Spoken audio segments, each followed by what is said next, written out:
नमस्कार मित्रांनो, मन धागा धागा जोडते नवा या मालिकेच्या आजच्या भागामध्ये आपण बघणार आहोत की आनंदी झोपण्याची तयारी करत असते तर लीना येते आणि आनंदीला म्हणते की आनंदी, मला तुझ्याबरोबर खूप छान असे बोलायचे आणि गेल्या 4 वर्षात अंशुमनने तुला जो काही त्रास दिला आणि सार्थक सर आल्यानंतर त्यांनी तुझे किती कौतुक केले, म्हणून हा 4 वर्षातला जो काही त्रास आहे तो एकदम नाहीसा झाल्यासारखा वाटला आणि तुझ्या त्या दुःखावर सार्थक सरांनी सुखाची फुंकर घालण्यासारखं असं मला वाटते।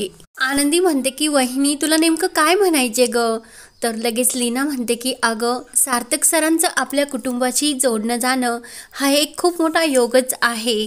तू त्यांच्या वडिलांचा जीव वाचवला आणि ते खरंच सार्थक सरांचे वडील निघले। आनंदी म्हणते की हो, पण या गोष्टीचं मला खूप वाईट वाटते, कारण सार्थक सरांचा साखरपुडा मोडला आणि मला हे सर्व माझ्यामुळे घडले असेच वाटते।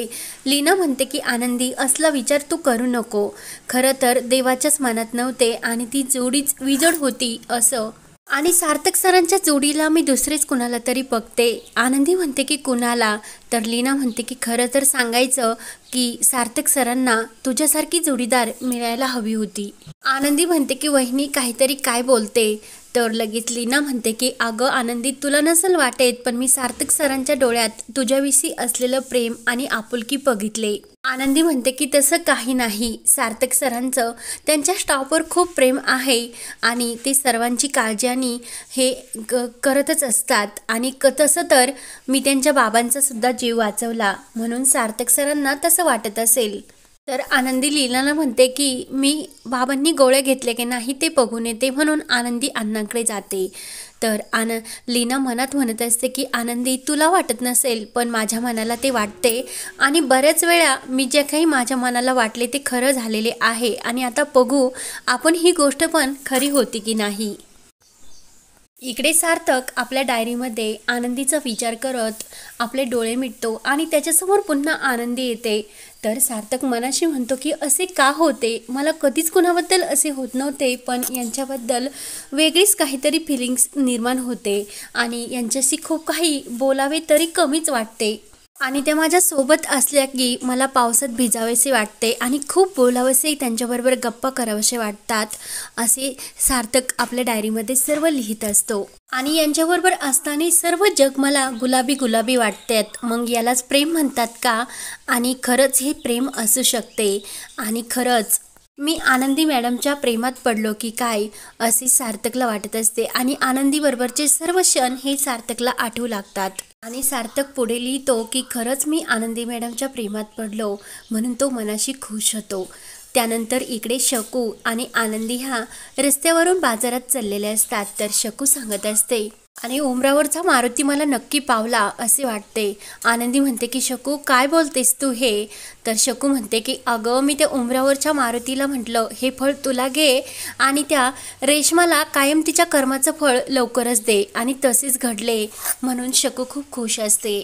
आणि आता तर तू सार्थक सरांच्या वडिलांचा जीव वाचवला, म्हणून त्यांच्या घरात तुझी कॉलर किती टाईट झाली, आणि सार्थक सरांचा सुद्धा खूप असा विशेष जीव तुझ्यात असेल, म्हणून ती आनंदीची सुद्धा गंमत करत असते। आनंदी म्हणते की शकू, असं काही नसतं, आणि त्या माझ्या जागी जर दुसरे कोणी असते तर त्यांचा जीव वाचवलाच असता, कारण आपण जे काही घडवतो ते आपल्या हातात नसते, सर्व वरच्या देवाच्या हातात असते।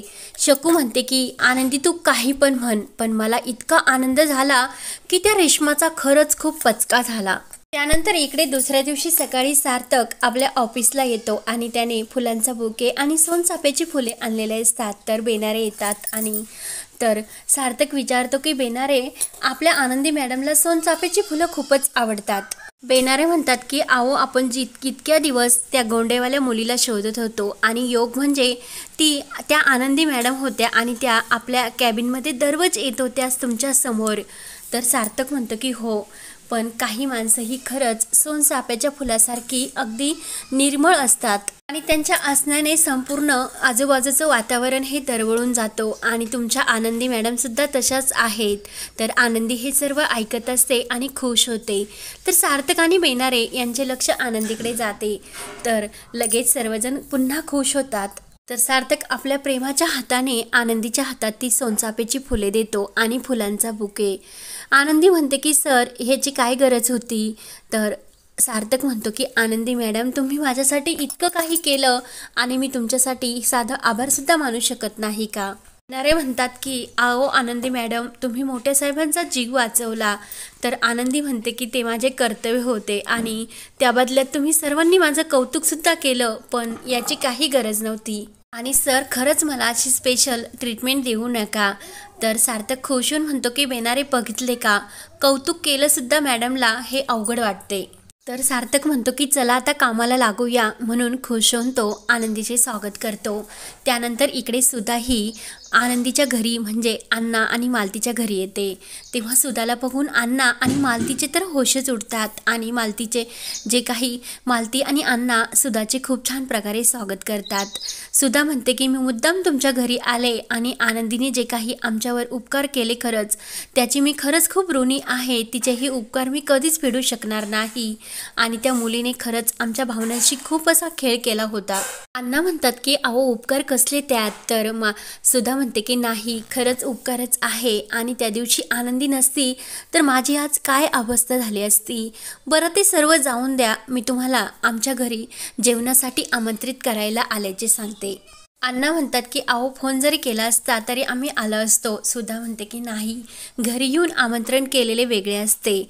आणि मनोजला बघून सुद्धा विचारते की हे कोण. तर मनोज खुश होऊन म्हणतो की मी आनंदीचा मोठा भाऊ, म्हणून लीना आणि सर्वांची ओळख होते. तर सान्वी ही आमची मुलगी असल्याची लीना सांगते आणि सुधाला नमस्कार करण्यासाठी सांगते. तर सुधा ते कुटुंब बघून खूप खुश होते आणि तुमचं कुटुंब खरंच खूप छोटं आणि खरंच सुखी कुटुंब आहे असे खुश होऊन म्हणते. सुधा विचारते की कधी येता मग तुम्ही जेवणासाठी. मालती म्हणते की अहो एकदा आनंदीला विचारू आणि मग आम्ही नक्की येऊ. तर सुधा म्हणते की हो मला कळवा. तर लीना म्हणते की काकू तुम्ही आमच्या घरी थोडासा चहा किंवा कॉफी घेऊन जा. सुधा म्हणते की नक्की पुढच्या वेळेस असे बोलून सुधा तेथून निघून जाते. तर अण्णा म्हणतात की मालती बघितलेस का किती चांगली माणसं आहेत आणि इतक्या मोठ्या कंपनीची मालकीन तरी त्यांच्या चेहऱ्यावर अजिबात गर्व नाही. याला खरंच मोठ्या मनाची श्रीमंती म्हणतात. त्यानंतर इकडे वृंदा आणि शलाका गाडीतून येत असतात. तर रेश्मा त्यांच्या गाडीला आडवी होते आणि काकू खाली उतरा, मला तुमच्याशी महत्त्वाचे बोलायचे. तर वृंदा खाली उतरते आणि रेश्माला म्हणते की काय ग रेश्मा, ही कोणती पद्धत तुझी गाडी अडवण्याची आणि काय अवस्था करून घेतली स्वतःची. रेश्मा म्हणते की काकू मी तुमचं ऐकलं आणि माझी ही अवस्था अशी झाली. सार्थकशी मला खोटं वागावे लागलं ते सुद्धा तुमच्यामुळे. वृंदा म्हणते की नेमकं तो ड्रायव्हर ऐनवेळेस येईल हे मला माहिती नव्हते. तर रेश्मा म्हणते की सार्थक माझा फोनसुद्धा उचलत नाही आणि माझ्याशी बोलायला तर तयारच नाही, पण होती नव्हती ती मैत्रीसुद्धा मी गमावली ते पण तुमच्यामुळे. वृंदा म्हणते की रेश्मा माझ्यावर विश्वास ठेव, एक दिवस ही सर्व काही सिच्युएशन बदलेन आणि सार्थक नक्की तुझा होईल, माझ्यावर विश्वास ठेव. रेश्मा म्हणते की नाही मला असे वाटते की काहीच असे होणार नाही. रेश्मा म्हणते की मलाच काहीतरी करावे लागेल असे बोलून रेश्मा तेथून निघून जाते. शलाका म्हणते की आई तू रेश्माला थांबव, नक्की काहीतरी करेल ती. वृंदा म्हणते की त्याची काही गरज नाही, ती परत आपल्याकडेच येईल. त्यानंतर इकडे बेनारे आनंदीकडे सर्व फाईल्स घेऊन येतात आणि आता रेश्मा मॅडम नाही त्यामुळे ही सर्व कामे तुम्हालाच करावी लागतील. आनंदी म्हणते की काही प्रॉब्लेम नाही, थोडा वेळ लागेल पण मी सर्व काही कामं ॲडजस्ट करेल. तर लगेच आनंदी आणि बेनारे खूप खुश होऊन एकमेकांबरोबर हसू लागतात. तर बेनारे जाताने आनंदीला म्हणतात की एखाद्याचे लग्न जमलेले मोडू नये, पण रेश्मा मॅडमचं आणि सार्थक सरांचं जे काही लग्न मोडला ना त्याने मला खरंच खूप आनंद झाला. जेव्हा मी साखरपुड्यात गेलो तेव्हा मला असं वाटलं काहीतरी चुकते, म्हणून मी देवाला म्हटलो नक्की काहीतरी कर. तर लगेच तुमची चमत्काराने तेथे एंट्री झाली आणि सर्व काही होत्याचे नव्हते झाले. म्हणून मी देवाला पुन्हा म्हटले की सार्थक सरांच्या आयुष्यात आनंदी मॅडमसारखी मुलगी पाठव आणि मिळेल ना आपल्या सार्थक सरांना तुमच्यासारखी प्रेमळ सोज्वळ आणि चांगल्या मनाची मुलगी. तर आनंदी म्हणते की हो सार्थक सरांना खूप छान मुलगी मिळेल. तर बेनारे म्हणतात त्या रेश्मासारखी नाही, अगदी तुमच्यासारखी. तर आनंदी बेनारांकडे बघतच असते आणि हा भाग येथे संपतो.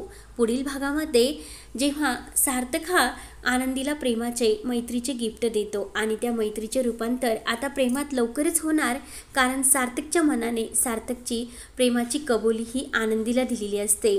तर आता आनंदी आपले प्रेम कसे व्यक्त करणार ते पाहण्यासाठी आपल्या चॅनलला नक्की सबस्क्राईब करत राहा। धन्यवाद।